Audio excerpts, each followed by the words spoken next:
हरे कृष्णा। आज शिक्षा सारथी के इस क्लास में आज हम रिपब्लिक डे गणतंत्र दिवस के बारे में कुछ चर्चा करेंगे, कुछ जानेंगे, कुछ सीखेंगे। जैसे कि आज गणतंत्र दिवस है, पूरा पूरा भारत या जहाँ जहाँ भारत है वहाँ वहाँ इसे मनाया जाएगा हर्षोल्लास के साथ। मगर क्या हम इसके पृष्ठभूमि, इसके बैकग्राउंड के बारे में कुछ जानते हैं?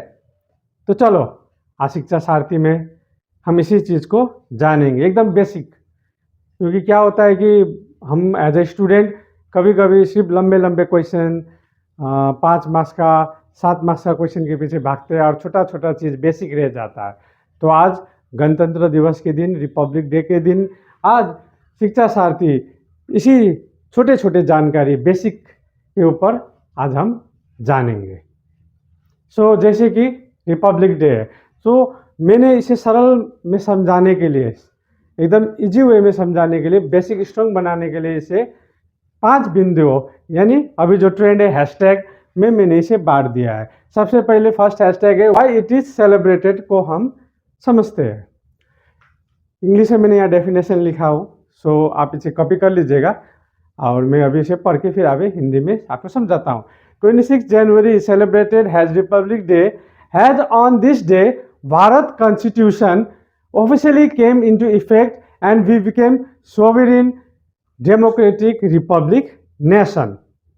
26 जनवरी 1950 को हमारे जो संविधान था वो संविधान हमारे इफेक्ट में आ गया था, वो लागू हो गया था और उस दिन से भारत एक सोवरेन डेमोक्रेटिक रिपब्लिक बन गया था। इसीलिए उस दिन से लेके जब तक भारत रहेगा तब तक 26 जनवरी को हम लोग इसी तरह से हर्षोल्लास से मनाएंगे। यहाँ 3 वर्ड को हमें बहुत जानना है, एक तो सोवरेन, दूसरा डेमोक्रेटिक और तीसरा रिपब्लिक। तो सोवरेन क्या है? तो सोवरेन का अर्थ है संप्रभुता। तो 26 जनवरी 1950 से हम ऐसा देश बन गए जिसकी सरकारें अपना नियम, अपना कानून खुद बनाते हैं। हम किसी और देश का कानून को नहीं मानते या कोई और देश या कोई और बाहरी शक्ति हम पर थोपी नहीं जा सकती, हम पर वो अपना कानून लागू नहीं कर सकते। हम अपनी संप्रभुता खुद ही कायम रखेंगे। और दूसरा है डेमोक्रेटिक। डेमोक्रेटिक का मतलब जैसे कि सबको पता है लोकतांत्रिक। लोकतांत्रिक में क्या होता है कि हमारे जो भी सरकारें है या प्रणाली है, जो भी है, वो हमारे जनता द्वारा चुने गए प्रतिनिधियों के द्वारा ही वो लगा। यहाँ पर लोकतांत्रिक का मतलब है कि जहाँ जनता खुद का मालिक है। और तीसरा है रिपब्लिक। रिपब्लिक का मतलब गणतंत्र। आज गणतंत्र दिवस ही मना रहे। डेमोक्रेटिक और रिपब्लिक में ज़्यादा कुछ फर्क नहीं है, एक ही जैसा प्रायवाचिक शब्द जैसा ही है, सिनोनिम है। मगर इसे अगर हम इसे थोड़ा और डिफाइन करें तो गणतंत्र मीन्स जहाँ सत्ता या सरकार किसी राजा या किसी रानी या किसी विशेष व्यक्ति पे ना होके जनता द्वारा चुने गए प्रतिनिधियों के पास होती है। अगर जनता को पसंद है तो उसे और आगे करने का मौका दिएगा, अगर जनता को पसंद नहीं है तो फिर अगले इलेक्शन में उसे हटा के फिर नया जनप्रतिनिधि को चुन के भेजेंगे। ये हुआ व्हाई इट इज सेलिब्रेटेड और meaning of sovereign, democratic and Republic. अब हम आगे बढ़ते हैं सेकेंड बिंदु पर, व्हाट हैपेंड ऑन 26 जनवरी 1930। 26 जनवरी 1930 क्या है? इसे हम इस तरह से ले सकते हैं कि एक न्यू है, फाउंडेशन है रिपब्लिक डे का। क्योंकि इस दिन 1930 में देश आज़ाद होने से और संविधान लागू होने से लगभग 20 साल पहले ही इस दिन हमारे पूर्वज ने, फ्रीडम फाइटर ने पूर्ण स्वराज की घोषणा की थी। उन्होंने ये तय किया था कि आज से मुझे हमें पूर्ण स्वराज चाहिए, ब्रिटिश राज या ब्रिटिश कानून को हम नहीं मांगे। They rejected the loss, the rule of British. एक फाउंडेशन की तरह, एक नींव की तरह ये डेट हमारे इतिहास में दर्ज हो गया है।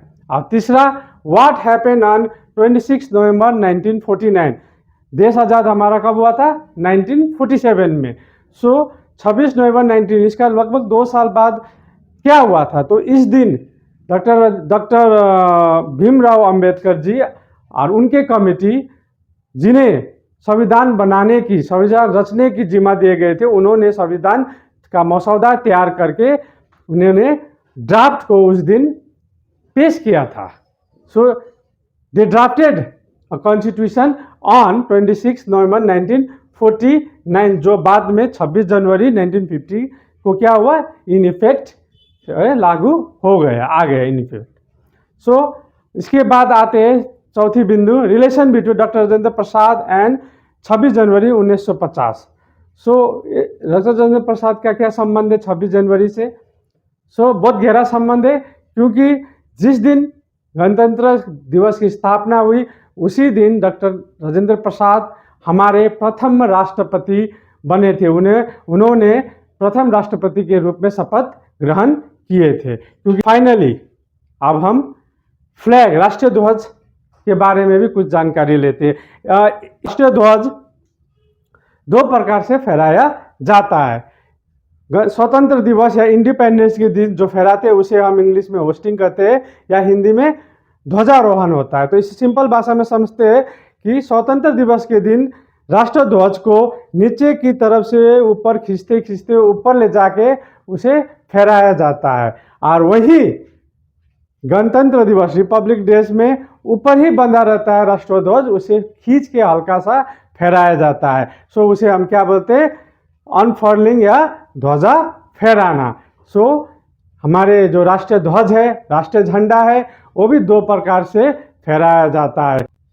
आज की जानकारी इतने, आशा करता हूँ आप सब समझ गए। आप लोग इसे कॉपी कर सकते हैं। किसी को कोई डाउट है तो आप हमें पूछ सकते हैं।